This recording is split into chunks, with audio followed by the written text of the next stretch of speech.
Good afternoon students तुम्हारे रिक्वेस्टे WBP एवं KP एग्जामे जे 10 number English थाके तारी एकटा मॉडल सेट निये आसलाम। देखो टपिकटा ब्लैंक्स बादिके डान दिके इडियम्स। तो इडियम्स एर साथे दुटो फ्रेजाल भार्ब आछे कारण एक्चुअली इंग्लिशटाके आमरा बोली इडियम्स एंड फ्रेजेस। चलो स्क्रीनशटेर जोन्नो कयेक सेकेंड समय दिচ্ছি।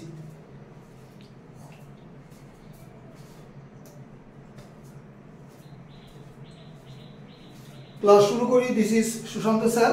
तो टपिकटा बोललाम जे ब्लैंक्स एवं इडियम्स 10 मार्क्सের इंग्लिश থাকবে डब्ल्यूबीपी এবং কেপিতে প্রত্যেকেই জানো। তো তোমাদের রিকোয়েস্টেই ক্লাসটা দিলাম একটু ভিন্নধর্মী যে মক টেস্ট বললেও আমি দুটো যে টপিক আছে তারও করে দিলাম। পরবর্তী সময় দেখো ব্ল্যাঙ্কসটা কিন্তু কমন ডব্লিউবিপি এবং কেপির যারা ক্যান্ডিডেট আছো তাদের উদ্দেশ্যে বলি যে 85 নম্বরের মেন্স যে হবে তার মধ্যে 10 নম্বর মাত্র ইংলিশ থাকবে। তো সেখানে যদি ফুল মার্কস আমাকে পেতে হয় তাহলে ইম্পর্টেন্ট পার্ট হচ্ছে কিন্তু ফিল ইন দ্য ব্ল্যাঙ্কস।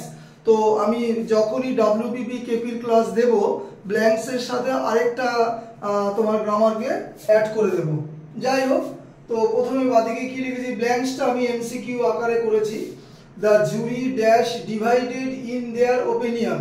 এই জুরি শব্দটা বিচারক বৃন্দ সিঙ্গুলার প্লুরাল দুটোই বোঝায়। তো আমি কি করে বুঝবো এখানে সিঙ্গুলার বা প্লুরাল? সেন্টেন্সে দেখো একটা ডিভাইডেড হয়েছে ঠিক আছে, কিন্তু এই দেয়ার শব্দটা আছে, তাহলে দেয়ার শব্দটা দ্বারা ভিন্ন ভিন্ন মতকে বোঝাচ্ছে, ভিন্ন ভিন্ন অপিনিয়নকে বোঝাচ্ছে। তো এই কারণে জুরিটা প্লুরাল। তো প্যাসিভ সেন্স অনুযায়ী আমার এখানে আনসার হয়েছে ওয়ার। তাহলে কি হবে? The jury were divided. Jury বিচারক বৃন্দ যারা তারা ভাগ ভাগ হয়ে গেছিল ইন দেয়ার ওপিনিয়ন। ঠিক আছে, এই হচ্ছে বিষয়। নাম্বার 2 দেখো my watch is 5 minutes dash. তো ঘড়ি আমরা প্রত্যেকেই, এটা বিসিএস এ দেওয়া কোশ্চেন, প্রত্যেকেই জানি স্লো হয় বা ফাস্ট হয়। তো এখানে স্লো আছে, ফাস্ট আছে নাকি দেখো পাস্ট আছে, তাহলে হলো না, তাহলে এখানে আনসার হবে স্লো। এগুলো অপশন টেস্ট করতে হয় কারণ অতবার পড়ার কোনো প্রয়োজন হয় না। নেক্সট আই এম শিওর, এটা যেমন একটুখানি কঠিন। আই এম শিওর আমি নিশ্চিত। I dash in before. Before মানে পূর্বে বা আগে আমরা জানি, আগে অপশন এলিমিনেট করো। দেখো হ্যাড মেট এটা হবে না কারণ অতীতকালে দুটো ঘটনা থাকতে হবে। আই এম শিওর এটা প্রেজেন্টে, তাহলে এটা বাদ চলে গেল। আর এখানে ফিউচারের কোনো গন্ধই নাই কারণ বিফোর আছে, বিফোর মানে আগে, তাহলে এটাও বাদ। এখন পড়ে রইল কোনটা? হ্যাভ মেট আর শুধু মেট। ঠিক আছে, তাহলে এখানে সেন্সটা বোঝাচ্ছে আমি নিশ্চিত যে আমি তার সাথে সাক্ষাৎ করেছি। অর্থাৎ আমি যে তার সাথে সাক্ষাৎ করেছি এই রেশটা, এই কাজের যে রেশ বা প্রভাব সেটা মনে হয় এখনো আছে। তো এটা সেন্স বা মিনিং অনুযায়ী এটা আনসার নেবে হচ্ছে হ্যাভ মেট। ঠিক আছে, শুধু মেট নয় কিন্তু। আচ্ছা, ডান দিকে চলে যায় ইডিয়মস। ইডিয়মস মানে প্রিভিয়াস ক্লাসে বলেছিলাম, ঠিক আছে, যে অর্থাৎ তোমার শব্দগুচ্ছের ওপরের মানেটা কখনোই প্রকাশ পায় না, এর ইনার মিনিং বা ভেতরের অর্থটাকে টেনে বার করতে হয়। প্র্যাকটিসের মাধ্যমে করবে, কখনো কখনো অপশন টেস্ট করে আমরা করতে পারি। দেখো কি বলেছে, man in the street. In the street মানে কি? সাধারণ রাস্তাঘাট। তো রাস্তার মানুষ, তো রাস্তার মানুষ কি হয় যে বলি না আমরা সর্বদাই রাস্তায় আছি, রাস্তায় থাকবো, তাহলে এখানে সেন্স নেবে হচ্ছে সাধারণ মানুষ। অর্ডিনারি ম্যানও হতে পারে, সিম্পল ম্যানও হতে পারে, অপশনে অর্ডিনারি কথাটাও থাকতে পারে। এখানে ডাইরেক্ট আমি আনসারে গেলাম সিম্পল ম্যান বা অর্ডিনারি ম্যান।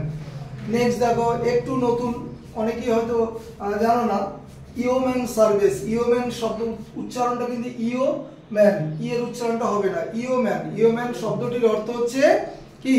জোতদার বা ভূমির মালিক, যে নিজের জমিতে চাষাবাদ করে। তাহলে সেন্স বোঝাচ্ছে তার জমি আছে অনেক, থাকলে কি হবে? সে কিন্তু নিজের জমিতে নিজেই চাষ করে জীবিকা প্রতিপালন করে।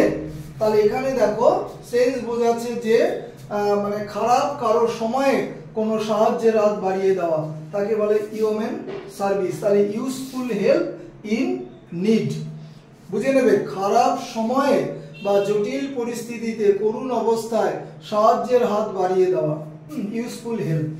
নাম্বার 3 দেখো ইন দ্য স্যুপ। স্যুপ কথাটার অর্থ হচ্ছে ঝোল। মাংস ঝোল হতে পারে, মাছের ঝোল হতে পারে ইত্যাদি। তো স্যুপের মধ্যে কেউ যদি অবস্থান করে, ইন দা স্যুপ, স্যুপের মধ্যে অবস্থান বোঝাচ্ছে, তাহলে সেন্স কি নেবে? ইন এ ডিফিকাল্ট সিচুয়েশন, ঠিক আছে, কঠিন বা জটিল অবস্থার মধ্যে পড়ে যাওয়া বা পড়া। এবার দেখো পরপর দুটো আমরা কি দিয়েছি, স্ট্যান্ড বাই, অবশ্যই এটা ফ্রেজাল ভার্ব, সিঙ্গেল ভার্ব কি হবে? সাপোর্ট, ঠিক আছে। আরেকটা দিয়েছে লুক ইনটু, তদন্ত করা, সিঙ্গেল ভার্ব কি হবে? ইনভেস্টিগেট। এবং তোমাদের রিকোয়েস্টেই অবশ্যই একটা হোমওয়ার্ক দিয়েছি, এটা বিসিএস থেকে তোলা, অ্যাড প্রিফিক্স, তাহলে উপসর্গ যুক্ত করো কার সাথে? রুট ওয়ার্ডটা হচ্ছে ব্যালেন্স, তো ব্যালেন্সের সাথে কোন প্রিফিক্সটা হবে? আইএন, ইউএন, ডিআইএস, আইএন, যেটা হবে সেটা তোমরা অবশ্যই আনসারটা পাঠাবে এবং প্রত্যেকে কমেন্ট করবে, কারণ প্রত্যেকেই জানো যে কমেন্টের উপরে নির্ভর করে যে ক্লাসগুলো কত বেটার হবে। যাই হোক, ডাব্লিউবিপি কেপির যেহেতু ক্লাস সেপ্টেম্বরে এক্সাম আছে, জানো ডাব্লিউবিপির একটা এক্সাম হবে 85 মার্কসে, আর কেপির প্রথমে প্রিলিমস, তারপরে মার্চ, তারপরে মেন্স আছে, জানো প্রত্যেকেই। ক্লাস শেষ করলাম, হ্যাভ এ গুড ডে।